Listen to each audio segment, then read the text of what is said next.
What is going on, YouTube? Charlie back again with a new video, and welcome back. It has been a minute. I'm visiting Dubai. I'm going to be here for about a week. I actually love the city. It's beautiful here. It's a great vibe. Specifically for me as a Muslim, living here is just, would be a dream, but we'll see. The subject that I wanted to tackle today is, does gear matter? One of the big reasons I wanted to talk about this subject is I fell through the trap of buying gear thinking that it's going to make you a better content creator, filmmaker, videographer, photographer. It definitely hurt my growth. It definitely hurt my wallet.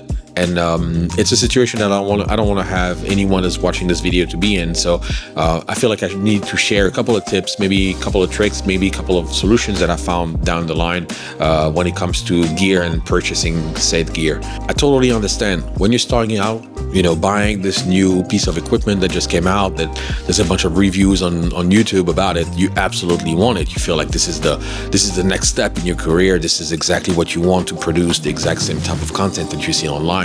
But it's not how it works. It's way more complicated than that.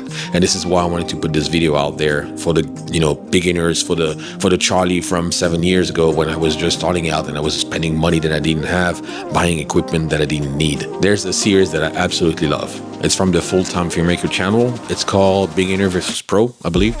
And it's pretty simple.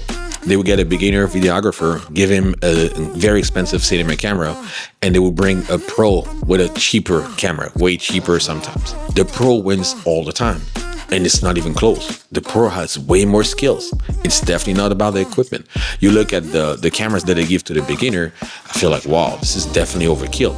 And it is, because the skills that are needed to get some good content out of those cameras are not something that you buy at the store. It's something that you get on the field. And when you're beginning, you don't have that much experience. This type of video perfectly illustrates my point. You don't need that much expensive gear. You absolutely need the skills. The only thing that you actually need are the skills. There's a couple of things that you can do to fight the urge of buying gear.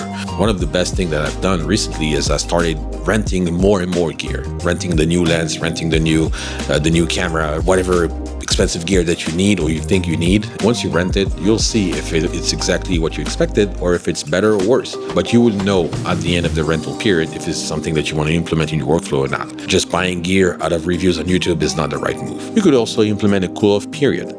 You could just wait and see if there's any user feedback that relates to your personal situation. For example, a new camera came out, the firmware is not stable enough for what you do, there's overheating or focusing issues.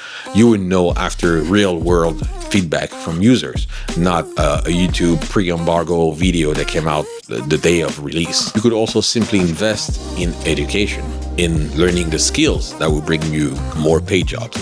We need to master what we already have. If we shooting videos with an iPhone and we already getting traction, why do you want to absolutely upgrade to something better when you know that you don't master, say, the iPhone, for example, or if you already have a camera? Do you think a camera that came out 2 years ago is bad?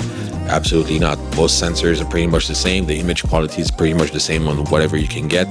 Of course, there's different tiers, but you can definitely get great content with an iPhone. I think there's steps to it, and I think it's important for you to master what you already have before looking at upgrading every time there's a new camera coming out. Man, that was a tough one. Took me a while to come up with this video, but hopefully there's a series coming soon. I'll have to work on it, and I'll put it out there as soon as I can. In any case, thank you for watching this video. Let me know if you enjoyed it, and we'll see you in the next one. Tschüss.